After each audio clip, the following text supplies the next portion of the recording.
I'm astrologer and life coach Penny Dix. Welcome to my YouTube channel and welcome to another of my short heads up videos. This time it's for Sagittarius, for the sun in Sagittarius or for the ascendant, also known as the rising sign. And Sagittarius, it's for you for the month of November. Sagittarius. Well, what's going on? How is that inner you? Because on the 25th of October, we had a partial solar eclipse in Scorpio, in that part of your chart that's very much about the inner you. I wonder whether you had some kind of realizations. If you haven't already, I think they will come. And maybe this reading will help you see in what areas of your life they will come in. Because we've also got an eclipse on the 8th, a full moon, total lunar eclipse in Taurus. This is in that sector of your chart that's to do with your kind of routine, but it's also to do with your health. And you've got Uranus here. And this full moon lunar eclipse is conjunct Uranus. So I do feel it's important that you pay attention to your health at the moment, Sagittarius, especially around that beginning part of November. And if there are any issues that have flared up for you, you really need to pay attention to them and get them seen to. I think it's also going to bring a bit of change to your working routine. So there's two things going on here. I think your working routine is changing, as is certain aspects of your health that you need to deal with in a different way. And that can be, remember, emotional health as well.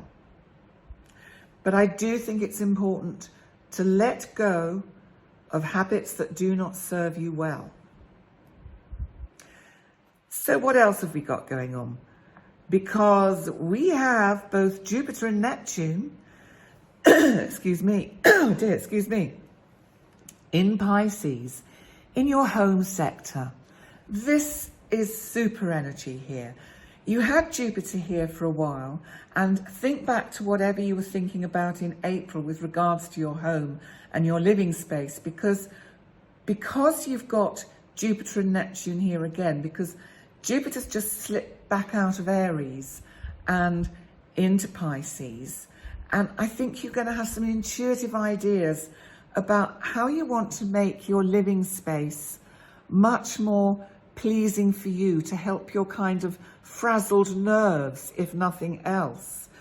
And because our transformative planet, Pluto, in your second house, is making a helpful, what we call a sextile to Jupiter and Neptune, that's going to really be super helpful.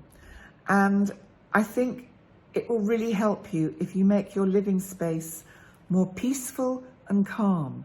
Your living space is ruled by Pisces. That's very cool and intuitive. It's very, it encourages that kind of meditation kind of sensation. So try and bring that in to your living area.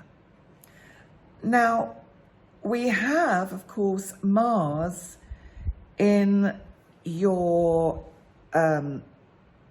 opposite sign of Gemini, which is your 7th house. And Saturn is in Aquarius, in the part of your chart which is to do with communication. So it is actually making a trine to Mars that's now retrograde in that part of your chart that's to do with significant relationships. There's a couple of things going on here.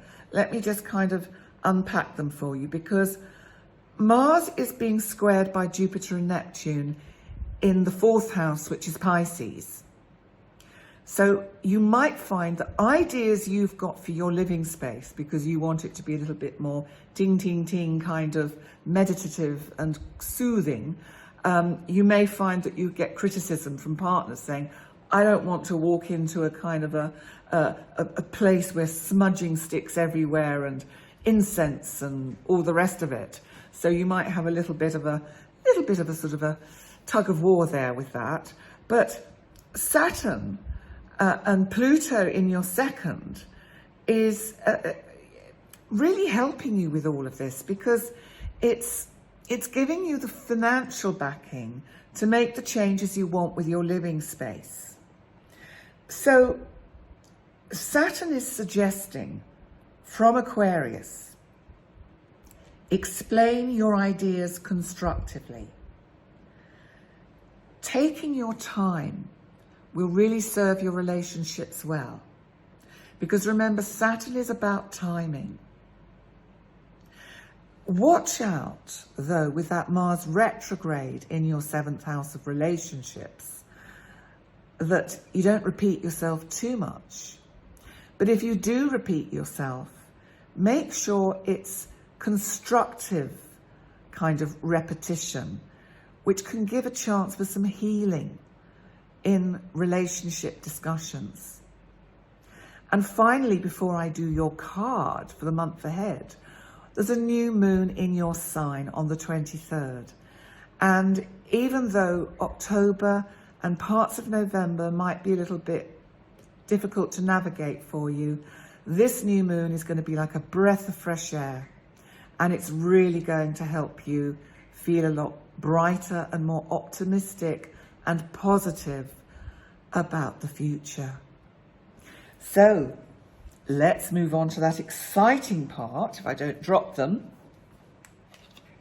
where I shuffle and try not to drop them, and choose you a card for the month, a tarot card for the month of November. And this is the Rider-Waite pack. And let's see what's coming up. Well, it seems to be the one on top. That was poking out a little bit. Oh, we have a strong man behind you. Or are you the strong man? This is the King of Swords. Now, he's actually a very helpful chap. And one could actually see him as a Sagittarius, because he can be in the legal profession, a lawyer. He could be a doctor or something like that. And Sagittarius is in charge of sort of higher education and those kind of professions, like the legal profession and the medical profession in that sense.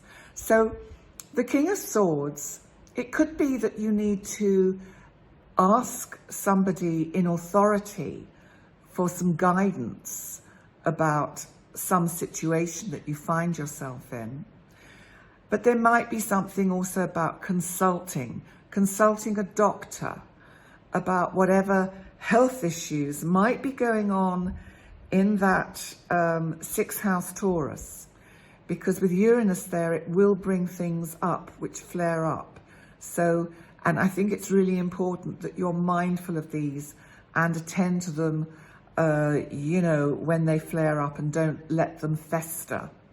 So King of Swords is good. It's saying, it's supporting asking a consultant, whether that's a legal consultant or an accountant or somebody in the medical profession. It's saying, that's all good. Do it if that's what needs to be done. So there we go, Sagittarius. Well, I wish you a great November, and thank you so much for joining me for your reading. Please remember to like, comment, and subscribe. And I look forward to seeing you next time. Bye for now.